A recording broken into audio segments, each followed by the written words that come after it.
Hello folks, it's me, RH131, and welcome back to World of Tanks Blitz. Today we will be playing the Tier 9 medium tank, the Leopard prototype.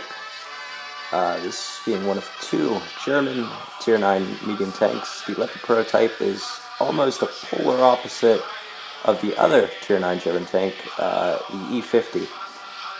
Now the E50 is pretty well known. It's probably the second best armor on a Tier 9 medium, the best going to the T54. And it's also got a really good ramming potential, while the Leopard, like I said, basically the polar opposite of that. The Leopard has absolutely no armor to speak of. You can get a lucky bounce now and then, but this armor is not there to be used. The gun, however, E50 is a good tank, but its gun, mainly the top 105, suffers from lack of penetration. Also, it's not a fast-loading gun, and at some points it's not the most accurate gun. The Leopard, on the other hand, get up to 7 rounds a minute on this 105, and it's something that you don't necessarily see in most Tier 9 tanks, but something you see in all Tier 10 mediums, and that is the Leopard 1, or not the Leopard 1, the Leopard prototype features the same characteristics of a Tier 10 medium in that it gets APCR as standard ammunition. Now normally APCR is a premium ammunition, but on all Tier 10 medium tanks in the game, they get APCR, and so the Leopard here at Tier 9 is one of the few tanks that gets that extra bit of penetration, and it has, since it has APCR as the standard, it gets heat as the premium. So we're here on Winter Malinovka. As you can see earlier, I flanked through the lake. Risky maneuver, but as you can see, judging by the team list, the enemy team is entirely heavies and tank destroyers, and so I felt that there was really, they really had no reason to be down there, and if they did, I could have stopped periodically, so I would have had time to turn and run away. And that's something Leopard does really well. It's got a top speed of 65 kilometers an hour. You can't get that up to that speed in an E50. The Leopard you can. It's really designed to hit tanks from the flank. You can get around flanks really fast. Now I've put a few shots into these tank destroyers. This T95 has been looking at me, and that's not really something you want to see if you're in any medium tank. You see a T95 staring at you. So I'm attempting to get I'm trying to get up to under his line of fire, and I've made it up to this point, and I see him look away, and I try to rush in to get under his gun, but I make it just a little bit too late, and he sets me on fire. That's the one thing with the Leopard prototype. If you get hit, you're really going to take a lot of damage. Now, what I'm doing here is putting some heat rounds into his lower plate. Mainly what I'm trying to do is I don't want to circle him where he's at now, because his teammates and the heavies could shoot me while I was doing it. But now that I've drawn him down here with the heat rounds, I was trying to piss him off. If you want to piss people off, fire heat rounds at him. So I've drawn him down in this little valley, and as you can see, I've got a hill on my left, so I'm not able to take fire from any of his remaining teammates up by the mill area. So I'm just going to pump some more rounds into him and make sure he's finished off. It's one thing about fast medium tanks dealing with slow tank destroyers. Once you get behind them, if they don't have any team support, it's basically over. Now we're going to drive up here, and I see this 704. We're going to take that free shot and put one into him there. And we're going to continue to drive by. As you can see, I'm working on reloading the gun, but the IS-8's going to finish him off. There's just one tank left on the enemy team. It's an IS-6. It's going to be pretty easy to deal with. We're just going to drive up to him here. At this stage, I don't really care about losing health. So yeah, I'll let him hit me. I'll just go up and one into him, and that's game. Now, continue on with the good aspects of the Leopard. The maneuverability combined with the gun handling stats allows you to pretty much, it's a mobile sniper. You want to get on the flanks, and you want to set up so that you can use your slim DPM advantage over that of the E50 to pump shots into the enemy's flanks, get them off guard. And unfortunately, I didn't have the post-battle results for that battle. Recording crashed, didn't get back in time to get the results for that, but I do believe it was around 2,000 damage, judging by the shots that I put in. Second match here, it's on Castilla. So again, we're top tier.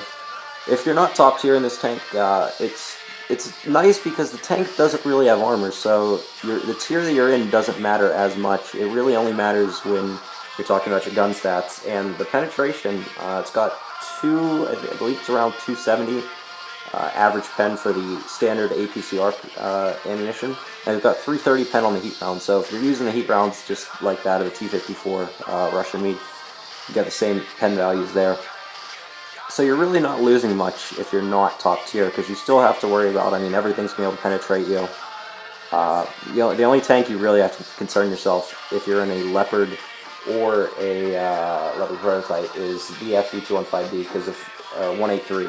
Because those Hesh rounds on that thing will ruin your day. If you get hit by that, you're going to kiss. If you don't get if you don't get killed in one shot, you're going to really have no health left after one of those hits you. But luckily there's not one of those in this game, so we're going to continue farming damage on the flanks of these enemy tanks. If they've gone to mill, that's the classic route now on Castilla. So they're up there. So we've gone to the opposing end, this little monastery area on this side. I'm playing a little bit of peekaboo with this Conqueror here. He doesn't want to get shot, and I probably could have risked a shot there, but I don't think it would have went. He's moving way too fast. So he's going to get away, and it's mainly at that point there when I decide, well, I'm looking at the map, their tanks have pretty much all pushed up to advanced positions on the other side of the windmill area, so that hill position is going to be pretty much useless. So I'm going to move up to my secondary position, which is this roadway leading towards the cap circle. And we're going to try to get some more flanking shots in while they're still distracted dealing with my allies. You can see here this speed of Leopard here really allows you to relocate faster than if you were in any other type of tank. And we're already on the flanks. There's one in the side of the M103. That's not going to have any problems penetrate. We're going to pop the adrenaline because there's also a T44. He's a one-shot kill. We're going to finish him off. And speaking of talking about the E50, there's one right there dealing with the T44. He's not having that good of a time. Now, in this scenario right here, what you're going to see me doing is moving up, taking a shot, and pulling back as fast as possible.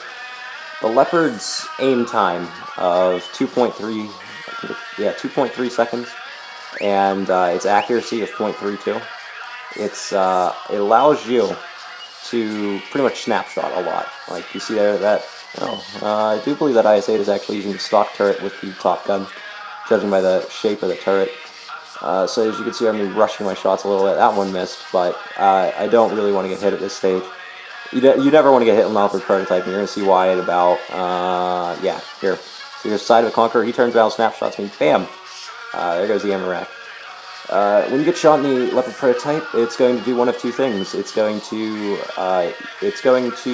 do nothing, or it's going to damage your ammo rack, and that's pretty much guaranteed. If you don't take ammo rack damage on being shot once, then you're going to take it the next time. That's just how the tank works. So repair kit is a must-have. If you want to swap out the engine power boost for another repair kit, that's excellent too, especially now that it takes about 75 seconds for the multi-purpose repair kit to cool down so you can use it again. It's probably important to use that. I prefer the engine power boost just because I like to get places fast. Now this match is a little close here, but as you can see here, this IS-6, he was engaged with, I believe, was he engaged the RU? I couldn't tell that well. But he had his tank turned the other way, so now I don't even know what the hell he's thinking there. So we're just going to humiliate this guy real quick by circling him. What you really should have done is you should have backed into the carcass of the RU. You should not be trying to fight his turret traverse with my speed. That's not how you beat a medium tank in that situation. You want to find some hard cover to back up into. That's going to suck for him. And we're going to finish him off there and get 5 kills on that match. Not entirely kill stealing. I did damage to some of those tanks. It's kill securing. It's really what it was. So we're going to finish that match off with about, I think, 3,000 damage, if I remember correctly. Yeah, 3.400 damage. We got a couple medals there. Second class mastery, 14 shots fired, 13 hits, 12 penetrations. Pretty good, pretty good. And it's really, that's really what you want to do when you're in Leopard, is just flanks of the enemy is really what you want to go for. You don't want to go trying to duel other heavies out in the middle of the open. don't want to try to go haul down. You don't have any armor, so it's really all about staying out of the line of fire of the enemy, and that's really where you're going to want to do your damage. And as you see there, pretty decent result with that. It's not my favorite tank. It doesn't have gun. It doesn't really have gun depression, and it's definitely not my favorite tank. But the Leopard 1, I'm looking forward to just because it's pretty much a direct improvement over the Leopard prototype. And while the grind of the Leopard prototype is bad, especially at the beginning when you're stock, if you can get it fully upgraded, it becomes a workable tank. Now, just one more quick announcement. We do have Clan Wars starting. I just got informed of what league I'll be fighting in today. We're working on the scheduling for that. So expect a Clan Wars battle video sometime this week, as long as the scheduling goes well. It probably won't be towards the weekend. Clan Wars matches are probably going to be little commentary just because it is a competitive thing. I'm in a competitive clan. I'm trying to win, and it's not that I don't trust everybody that was watching the video, but I don't want to go giving away out like, oh yeah, we're doing this strategy for this, and that. I don't really want to be giving that away, so expect little commentary on the Clan Wars videos, but I'll still show you the matches just so you can see the idea of how it works. And like I said, expect that later in the week, probably closer to next week, probably doing the battles on the weekends, as long as the scheduling and everything works out. That's going to be all for today, folks, and I'll catch you next time.